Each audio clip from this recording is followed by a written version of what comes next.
Herbs are these amazing plants that have so many constituents in them that are able to address a multitude of factors that are going on in the body.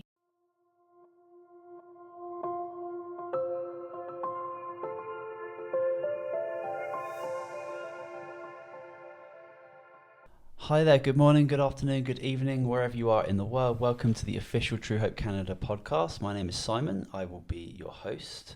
Truehope Canada is a mind and body based supplement company that's dedicated first and foremost to promoting brain and body health through non-invasive nutritional means.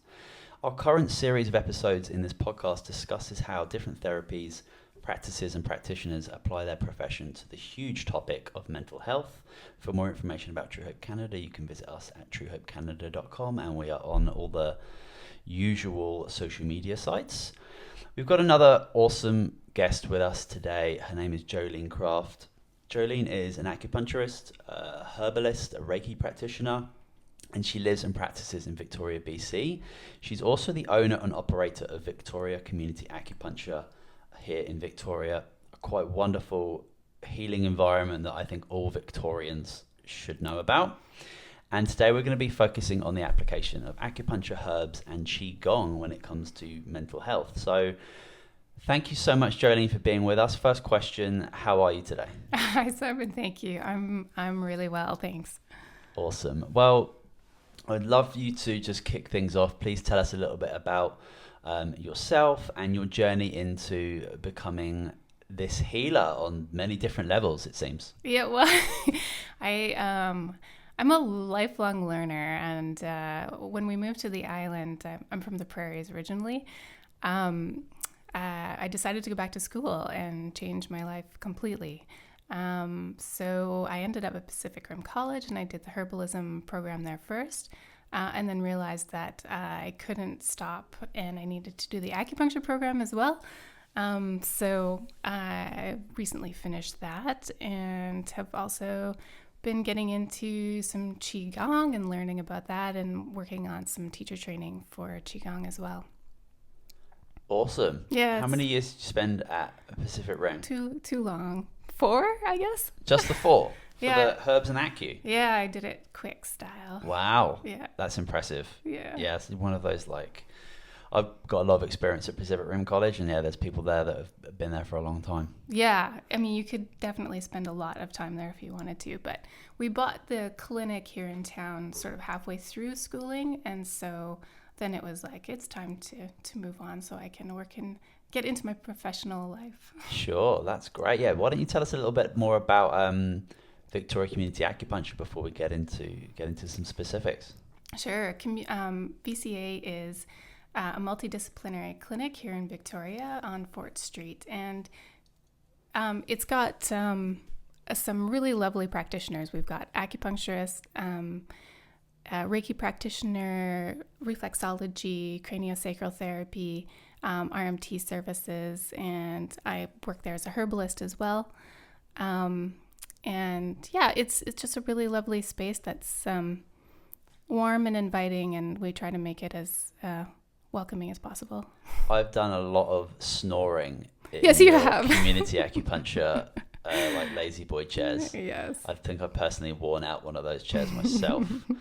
So I can attest that it's a really wonderful environment to be in. Thanks. What was the inspiration behind opening up? Did you say that you opened it up like halfway through your training? Yeah, we took it over. So it was an existing business, and then we took it over sort of halfway through my herbalism program, and so with the intent of having a place to practice when I was finished school. That's awesome. It's a great place to pick. Was it Ilya who Yeah. was there before? Yeah, he has AcuLoft upstairs now. That's right. Yeah, Yeah. he's great. He's an awesome guy, yeah. Yeah. I think he also taught at Pacific Rim as He well. did for a while, yeah, You could see him roaming the halls. for sure. Awesome. Okay, well, I'd like to first start talking about herbal medicine and mental health. Mm-hmm. Could you please tell us a little bit more about your perceptions in regards to how you would apply herbal medicine to the really, really big topic of mental health? Yeah. Yeah. Well, I mean, herbs are these amazing plants that have so many constituents in them that are able to address a multitude of factors that are going on in the body. So you can have herbs that are multitasking, right? Like you can have something like skullcap that's really good for sleep, but it's also good for anxiety and like ruminating, those kinds of like circling thoughts and things like that. And yeah, there's just so much you can do with herbs, and so many different herbs that you can use to balance a person. And I think what it all comes down to is that you're really working on balancing the system. So with any kind of issue that's going on in the body, there's an imbalance. And so what I've sort of coming to understand is that everything sort of is all working to gain this balance in the body, whether it's Reiki or Qigong or acupuncture or herbs, and they can all work together really well too. So it's this beautiful system, and we don't always know exactly how it works, and each herb has so many constituents in it. We know some of the constituents and what they do in the body, but on top of that, there's this check and balance system within the herbs themselves as well, so that when you're using them, they limit themselves in the body to a therapeutic use in a lot of ways, so that you're not getting too much of one constituent or not enough of something else that sort of keeps it in balance. I don't know if that made any sense. Yeah, no, that's cool. I think the key words that came for me there was balance. Yeah. And I think that when you're using herbal medicine, whether it's the cup of chamomile tea you're drinking right now, exactly, you chose that tea over the many different other ones for reasons, right? Mm-hmm. And I think when people think about herbs or herbal medicine, many people don't realize that, you know, a cup of tea is a powerful medicine. It's a powerful herbal choice. Yeah. And I'd like to know more about the mechanism of action of why, you know, I think most people can associate chamomile as like a kind of like a pre-bed, relaxing, sleepy type of tea or a herb. Yeah. Could you maybe talk a little bit about like why chamomile is a works good choice for that? Yeah. I would have to look up the exact constituents. Sure. It's very complicated, but, yeah. But there's chamomile is known to be anxiolytic and very calming. It's a nervine. It's also got a little bit of bitterness to it, which makes it an incredible help for the digestive system. And as we know, the digestive system and mental health are so connected.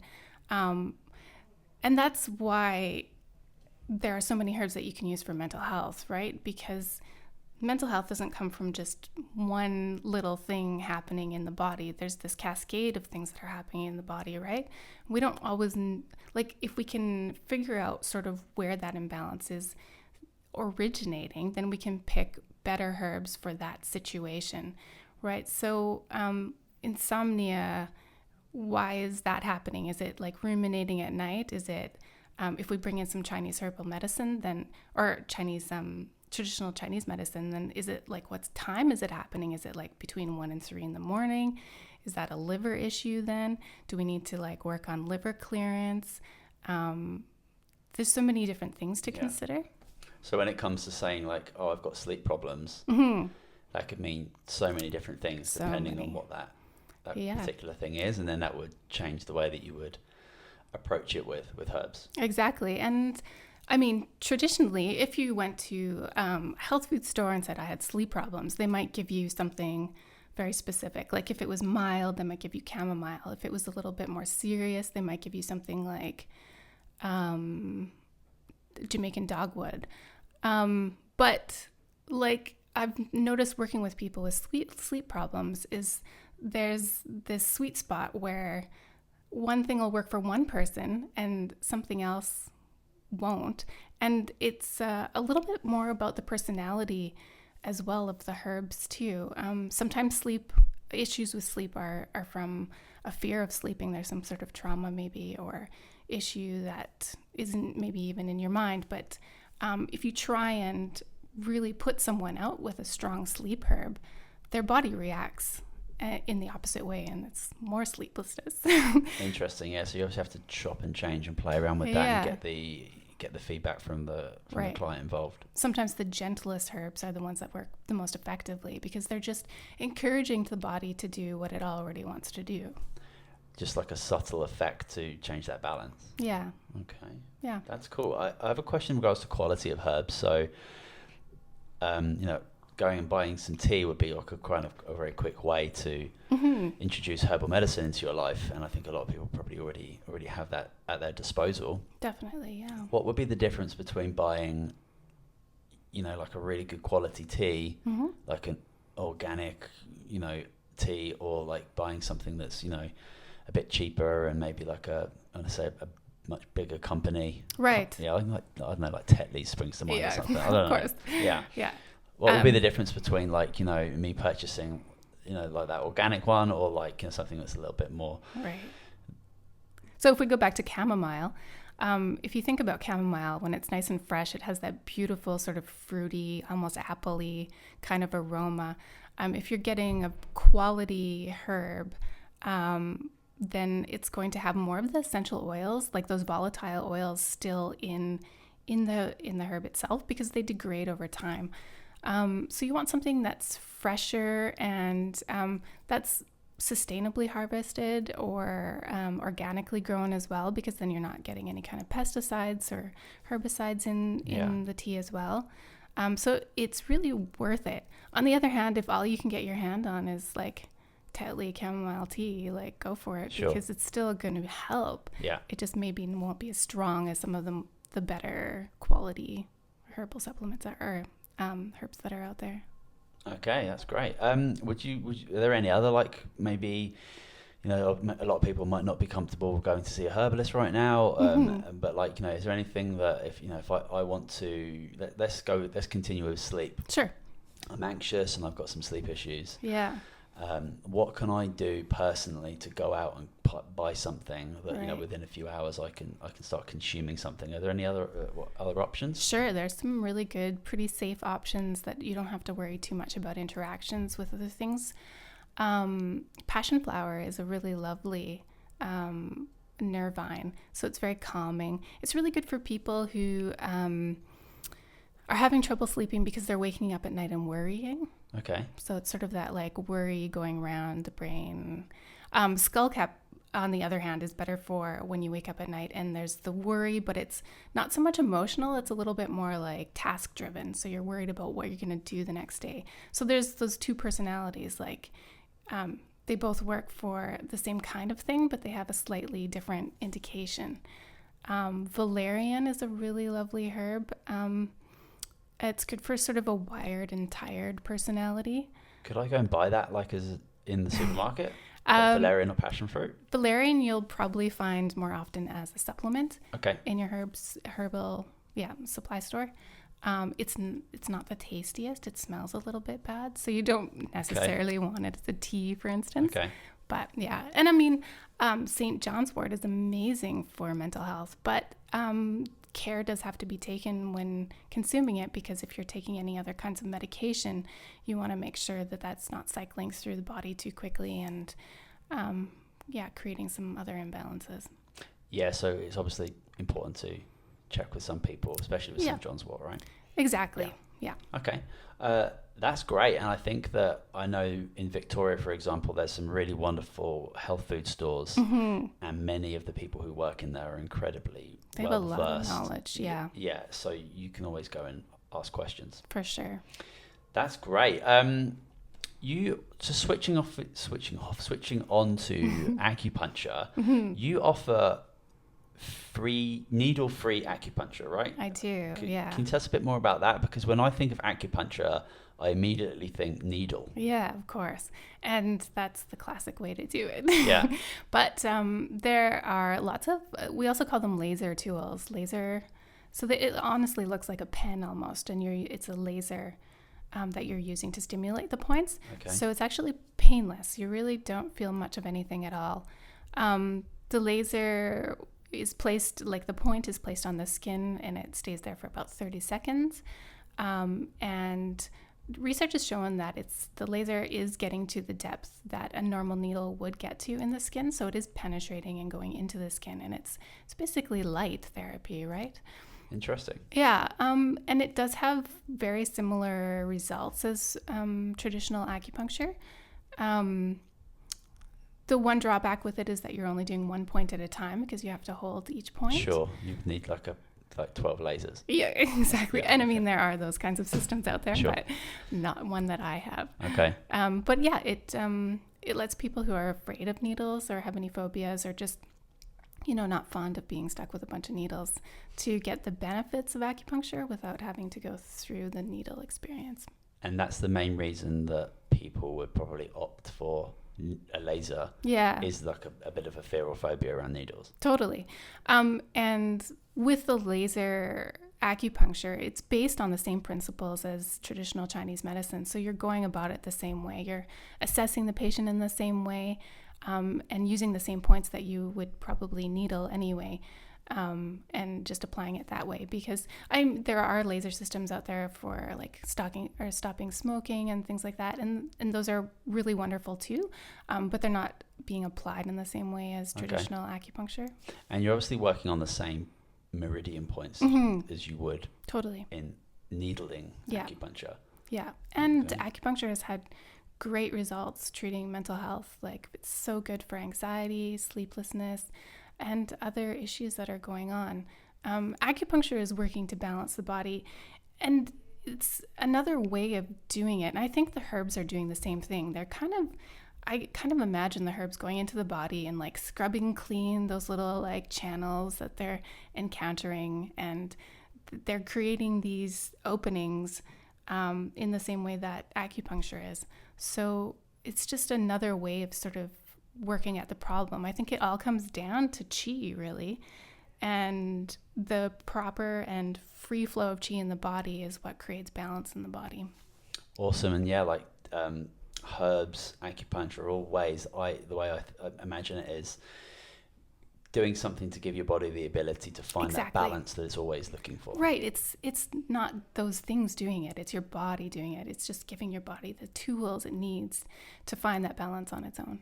Yeah, and obviously, especially with herbs, we've been interacting with herbs forever. Before we were around, the herbs were here. I'm pretty sure plants predate us a couple of billion years. Yeah. So and our interaction with them as humans and the historical application of plants all around the world to different cultures is an extremely fascinating topic. Totally, yeah. And that science and research has to be taken into account. Yeah. The powerful use of it. Totally, yeah. And with acupuncture, you can look onto PubMed, you can go onto GreenMed Info, and the amount of research that's available for acupuncture now, and there's a reason why it's available on benefits, and it's widely available in most cities. Yeah. Is because it really, really works. Yeah, it does. And when you find that right practitioner in that right place, yes, it can be really, really powerful. Yeah, it totally can be. It's amazing. When I was in school, I was at the student clinic quite a lot and realized during that process that I couldn't stop going to school without learning acupuncture. Sure. Yeah. Yeah, I think that's probably a very normal path from herbs to acupuncture in at Pacific Rim College. Yeah. What do you love more? Well, actually, I love Qigong the most right now. What a great intro into that. Yeah. Well, why don't you tell us what Qigong is, and then we can go from there. Sure. Qigong is there's thousands of different styles of Qigong.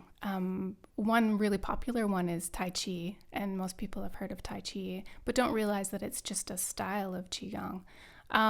Maybe you've heard of like the Shaolin monks, and they do the martial Qigong. Yeah. There's also medical Qigong. So what you're doing is you're using Qigong to balance the body with the 5 elements. So I've been studying a 5-element form of Qigong. And so you do these different exercises that work on each of the body systems, like from a 5-element kind of perspective. So they each kind of focus on one of the organ systems and meridians. And it's really powerful. It's amazing. Every time I do it, I feel a little bit better than I did before I did it. Wow. How did you get into that? We do study a little bit of Qigong in school when we're doing acupuncture, and it's something that really resonated with me. And I wanted to learn more about it because you can feel qi when you're working with patients. There's a sense that there's the chi there, and it's palpable if you can train yourself to recognize it and feel it and sense it.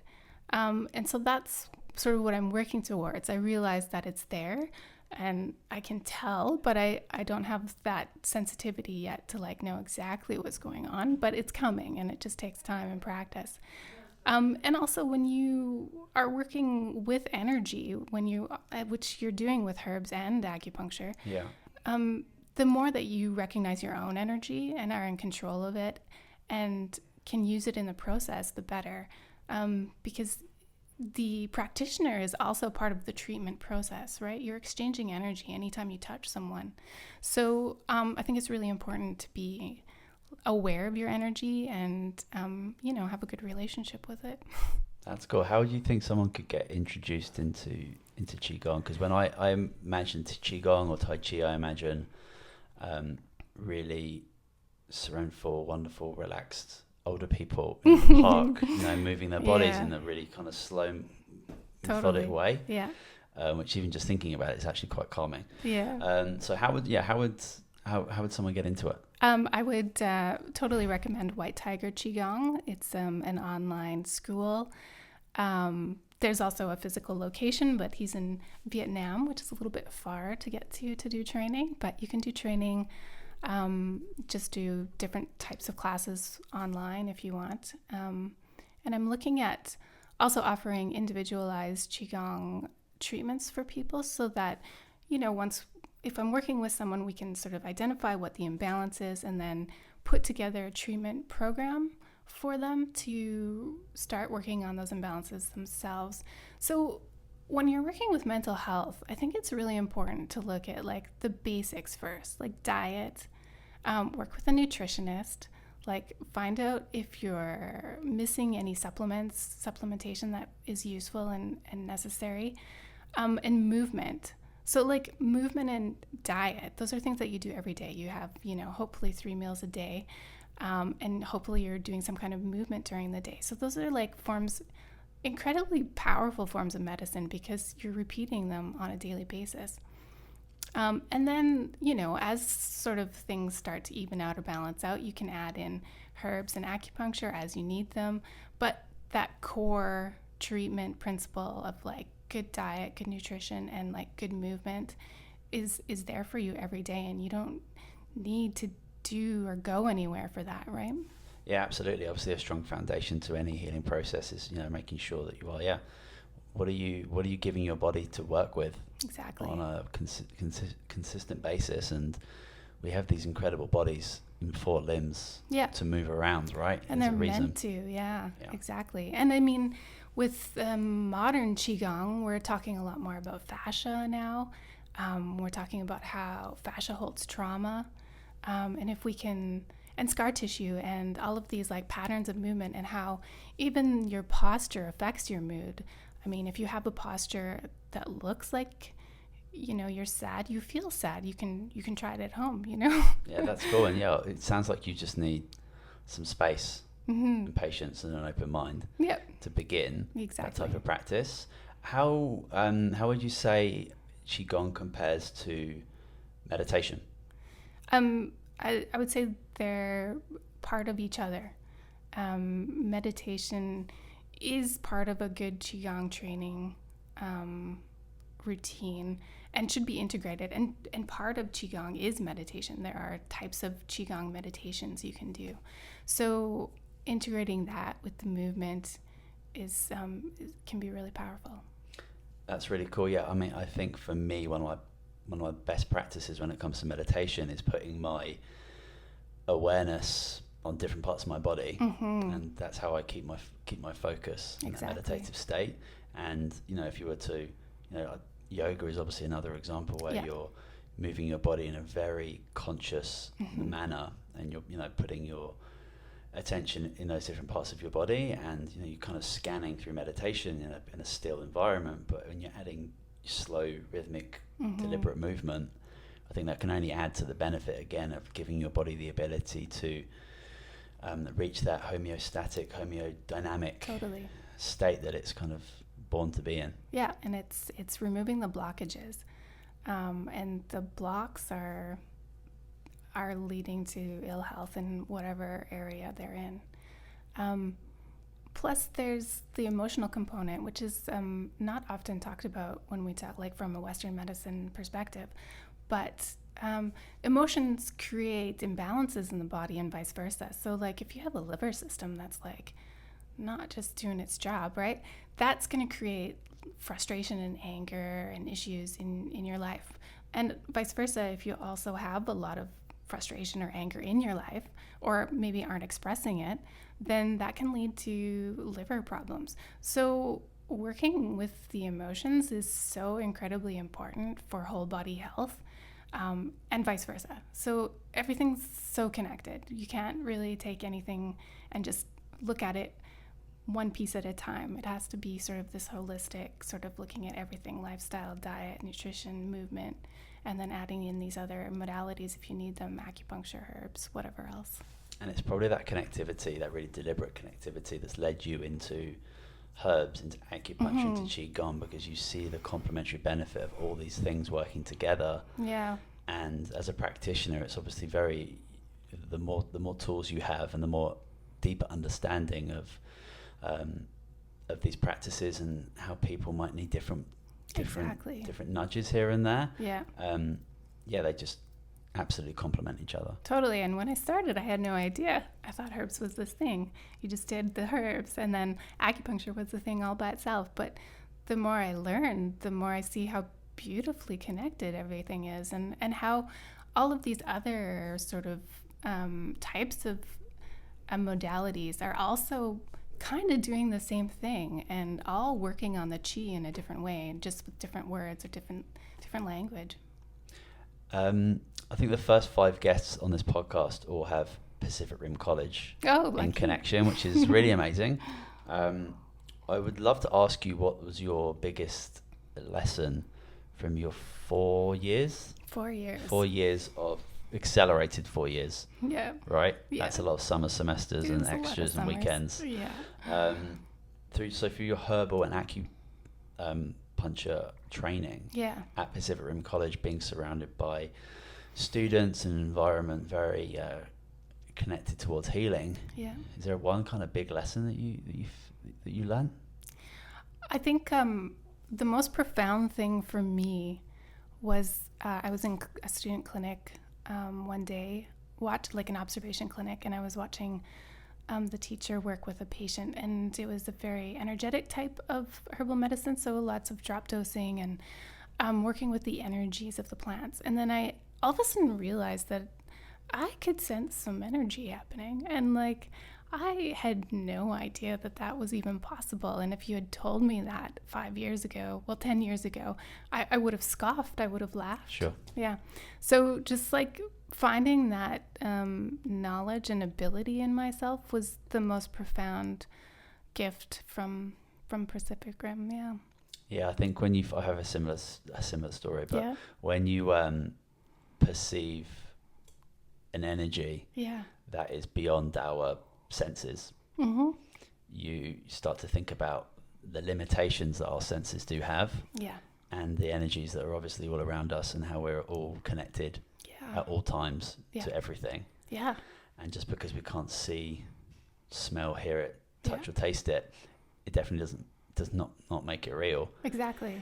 And that's a really profound thing, because it just shows that herbs, acupuncture, nutrition, all of these things have a deeply impactful impact on the body. Totally. Yeah. And if we just open our minds up to some other worldly possibilities, then really magical things can happen. That's awesome. When it comes to mental health, and your training qualifications and the treatments that you offer, and that you offer at the spa as well, because there are obviously other things, other services there that are offered that you don't perform yourself. Right. Is there anything that you think, when it comes to, let's say, I want to use the word anxiety right now, when it comes to 2020? Yeah. Do you think there's anything that can be really profoundly impactful and like really quickly? because I've had experiences with clients with acupuncture, and it's taken maybe 4 or 5 sessions, which could be a couple of months. Yeah. So yeah, like, is there any kind of like one modality that you think could have like an impactful experience? Because I think that experience that you had at Pacific Rim College and ones that I've had, where it's like a bit of a huge awakening, which kind of changes everything. Yeah. I think when it comes to somebody trying to heal something, yeah. whether that's physical or mental, yeah. having that big moment is really important. And the kind of quick, I don't want to rush it, but the quicker you can get someone to that point, that's when they get really invested. For sure. I mean, I think unfortunately everyone reacts differently to any kind of modality. So you never really know how quickly someone will find relief with anything that you're doing. Sometimes you can I've had sort of good success with drop dosing. So very, very small amounts of herbs that are formulated in a small bottle and then given to a patient so that they can take it as needed during the day. So it's not just like I'm taking this dose of medicine in the morning and at night. It's kind of like tuning into your body, figuring out when you need the medicine, and then letting the herbs help you through that moment of anxiety. That seems to be sort of one of the more successful and quicker things that people could do. And then you can work on the background issues while you're doing that. So you have like a crutch in the middle, and then working on the background stuff with herbs or acupuncture or whatever it is in the background. That's great. When you're personally assessing a client, does your mind automatically start pulling from all the different types of training you've had? Now it does. It's starting to. It's all coming together. Yeah, and you're thinking about like which organ system is out of balance and what signs are there and what herbs fit here. And like when I'm thinking about herbs, I'm thinking about them like as a physiological dose and sort of thinking about the constituents in them and the science-y part of it. But I'm also thinking about the energetic part of it, because a lot of times you have 2 herbs that do sort of more or less the same thing, but which is going to be the better choice for that person. And so then that's when a little bit of the magic comes in, because you can kind of get a sense of which herb is better for someone than another just by seeing their interaction with the herb and feeling what's going on there. Certainly. I presume you're never going to have the same client or same treatment, considering that everybody's circumstances that comes in to see you is going to be vastly different. Yeah, and you can get results with like a pre-made formula, but I think a custom formula is always a little bit more precise. Absolutely. That's going to kind of wrap it up. How can people get hold of you, Joleen? I am available at Victoria Community Acupuncture and Spa. The website is vcaspa.com, and by email is info@vcaspa.com. And also on Facebook and Instagram, I think it's just VCA Spa. Yep. Yeah, and my Instagram is Joleen_Kraft_Herbalist, I believe. Beautiful. Well, I'll make sure all of those are available in the show notes for people can connect with you. Thanks, Simon. Do you do like long distance consultations for anything? Oh yes, yeah. We there's an option to have video appointments, consultations as well. And in the new year, I'll be setting up a treatment room in Souk as well. So I'll be a few different places. That's great. And you can get all of that information on vcaspa.com. But thank you very much, Joleen. Thank you so much, Simon. This is the official Truehope Canada podcast. I hope you enjoyed today's episode. We'll be back with you next week. Have a beautiful day. Goodbye.